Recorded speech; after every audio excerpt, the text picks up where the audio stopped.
¿Qué va a pasar con los tipos de interés a corto, a medio y a largo plazo? ¿Van a subir? ¿Se van a mantener constantes? ¿O en cambio van a bajar? Veámoslo.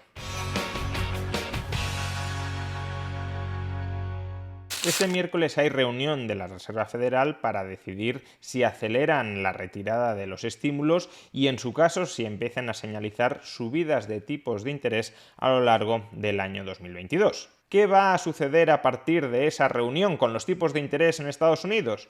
Pues obviamente no lo sabemos porque no estamos en la cabeza de todos los miembros del órgano de gobierno de la Reserva Federal, pero sí conocemos qué esperan los inversores que suceda a partir de esa reunión. En particular, en el corto plazo, en un horizonte temporal de hasta 2 años, los inversores descuentan al menos 3 subidas de los tipos de interés de 25 puntos básicos. Es decir, que los tipos de interés pasarían del actual entorno del 0% al entorno del 0,75%. ¿Cómo sabemos esto? Pues si observamos la diferencia entre el tipo de interés a 2 años de la deuda pública estadounidense y el tipo de interés que marca ahora mismo la Reserva Federal, observaremos que la diferencia entre estos dos tipos de interés ronda ahora mismo los 60 puntos básicos. Es decir, que ahora mismo el mercado estaría esperando entre 2 y 3 subidas de tipos de interés, cada una de ellas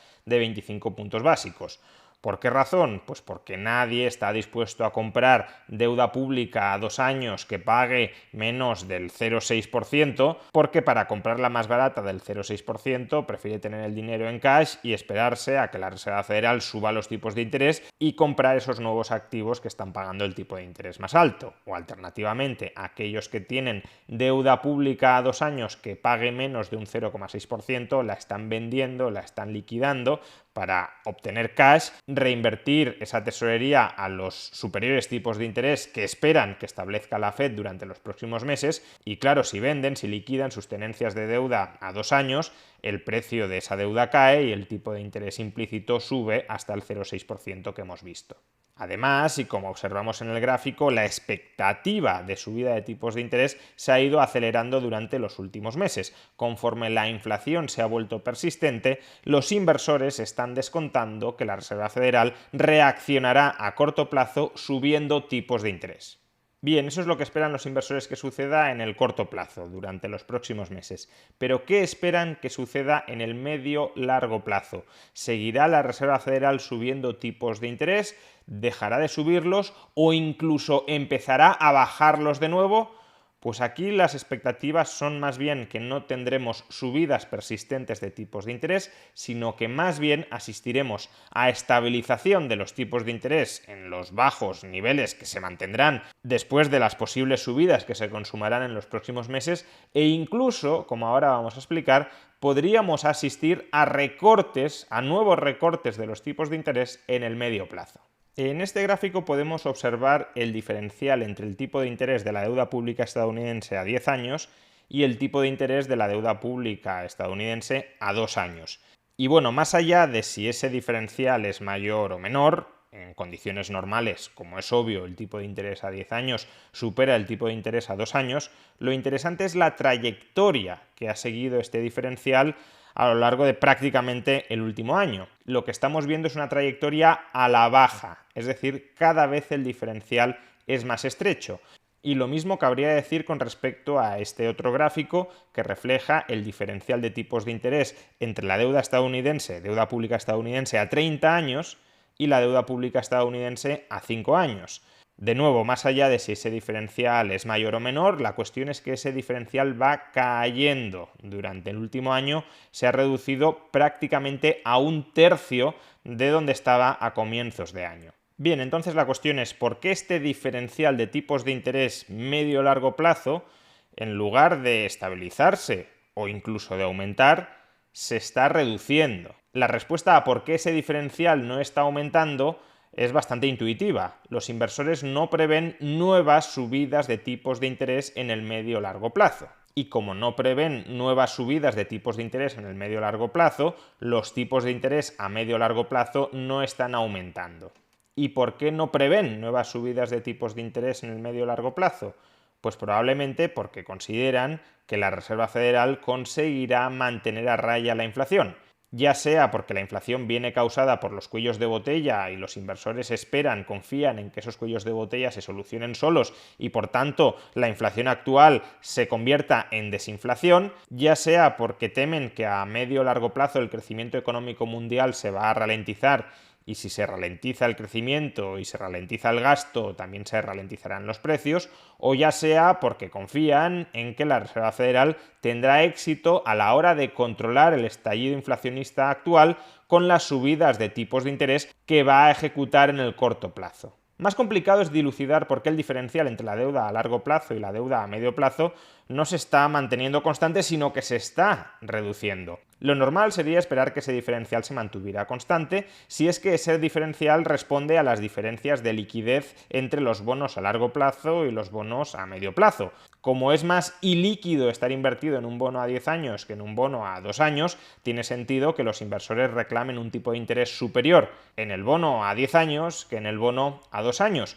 Lo que no se entiende es por qué ese diferencial por iliquidez se reduce. Si pongamos por caso los inversores reclaman 100 puntos básicos extra por estar invertidos a 10 años en lugar de estar invertidos a 2 años y el tipo de interés de la deuda a 2 años sube al 0,7%, pues entonces la deuda a 10 años debería subir al 1,7%. No ensanchar el diferencial, pero sí mantenerlo. Pero lo que estamos viendo es que la deuda a 10 años no sube o apenas sube, de tal manera que el diferencial entre ambos tipos de deuda se reduce. Y aquí solo se me ocurren dos explicaciones. La primera, que es la más popular entre los círculos financieros, es que el mercado, los inversores, están anticipando recortes de los tipos de interés en el medio plazo. En el corto plazo tendríamos una subida de tipos de interés, pero dentro de 3, 4 o 5 años tendríamos reducciones de los tipos de interés. Y por tanto, esas reducciones a medio plazo en los tipos de interés ya se están dejando sentir también en la deuda a largo plazo, en los tipos de interés de la deuda a largo plazo, que no están subiendo a pesar de que los tipos a corto plazo sí suben. ¿Y por qué? Pues porque los tipos a medio plazo no suben, sino que incluso bajan. ¿Por qué razón el mercado podría estar anticipando una bajada de los tipos de interés en el medio plazo? Pues porque anticipe una ralentización del crecimiento económico global y en particular del crecimiento económico estadounidense, quizá incluso provocado por la subida de los tipos de interés que va a ejecutar previsiblemente la Reserva Federal durante los próximos meses. Y claro, si hay una ralentización del crecimiento económico a medio plazo, si la inflación a medio plazo está bajo control, pues lo que cabe esperar es que la Reserva Federal baje los tipos de interés en el medio plazo.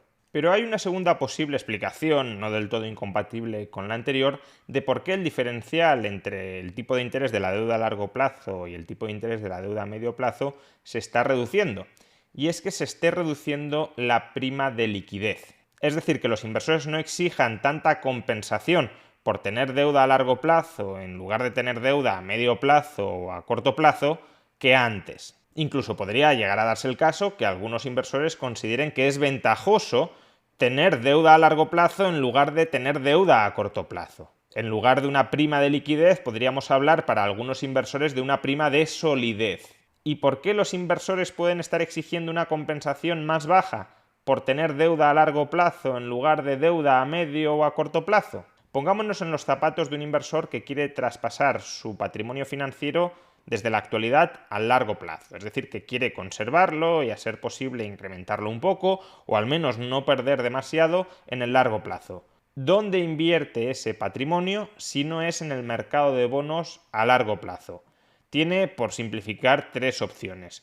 Por un lado, invertirlo en el mercado de bonos a corto plazo. Si es verdad que los tipos de interés a corto plazo van a subir, pues sería ventajoso invertirlo en ese corto plazo para beneficiarse de la subida de tipos de interés y cuando venza el corto plazo, comprar una nueva emisión de deuda a corto plazo que siga abonando a altos tipos de interés. Pero si existe incertidumbre sobre cuáles van a ser los tipos de interés a corto plazo en el futuro, ese inversor puede preferir no jugársela y cerrarse la actual rentabilidad que están abonando los bonos a largo plazo. Otra opción sería invertir en el mercado inmobiliario y otra opción sería invertir en el mercado de renta variable. Ambos activos son activos que típicamente permiten transferir patrimonio a largo plazo. Ahora bien, ¿Qué sucede si en esos dos mercados existe o se puede temer que exista una burbuja en sus precios? Es decir, si cabe la posibilidad de que esas burbujas pinchen en el medio plazo, pues obviamente que ningún inversor va a querer dar el salto a estos mercados en la actualidad, porque si compras ahora vivienda o si compras ahora acciones y el precio a medio plazo pincha en un 20 o en un 30%, entonces habría sido mejor mantenerte en el mercado de bonos y comprar ladrillo o acciones cuando esos mercados hayan pinchado, que no posicionarte ahora largo en esos mercados comiéndote cualquier pinchazo de precios que pueda surgir en el futuro. Como he dicho, esta segunda opción no es incompatible con la anterior, porque si hubiese un pinchazo de una posible burbuja inmobiliaria o de una posible burbuja bursátil, evidentemente la economía se ralentizaría mucho, habría una crisis económica que llevaría a que el gasto agregado se contrajera, que llevaría por tanto a que la inflación se moderara y que llevaría por tanto a que la Reserva Federal bajara sus tipos de interés a corto plazo, de modo que estaríamos en el escenario 1, en el que la inflación se modera, el crecimiento se ralentiza y la Fed baja los tipos de interés a corto plazo. Pero que sea compatible con la anterior no significa que sea idéntica a la anterior. Aunque no haya ningún pinchazo de ninguna posible burbuja, puede haber un colectivo de inversores que no estén dispuestos a dar el salto desde la renta fija a largo plazo a la renta fija a corto plazo o a la renta variable o al mercado inmobiliario, simplemente porque consideren que son mercados que conllevan un riesgo mayor para ellos que mantenerse ahora mismo en la renta fija a largo plazo. Y si eso es así, si hay una cierta resistencia a abandonar el mercado de deuda a largo plazo, pues entonces, por mucho que suban los tipos de interés a corto plazo, los inversores a largo plazo no van a vender sus bonos, si no venden sus bonos no van a subir los tipos de interés a largo plazo, y si no suben los tipos de interés a largo plazo y si suben los tipos de interés a corto plazo, el diferencial entre ambos se estrecha. En definitiva, el mercado anticipa subidas de tipos de interés en el corto plazo, pero no nuevas subidas de los tipos de interés en el medio-largo plazo. Incluso recortes, bajadas, nuevas bajadas de los tipos de interés en el medio-largo plazo. Pero, por supuesto, toda esta expectativa del mercado se fundamenta en una premisa, y es que, por una razón o por otra, la inflación va a permanecer bajo control en el medio-largo plazo, algo que desde luego no es en absoluto imposible.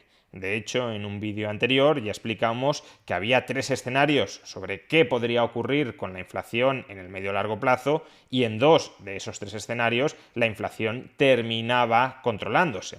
Pero si los bancos centrales en general y la Reserva Federal en particular no fueran capaces de controlar la inflación en el medio-largo plazo, entonces, evidentemente, todas estas expectativas de qué sucederá con los tipos de interés a medio o largo plazo no serían en absoluto indicativas de lo que terminará sucediendo en el mercado.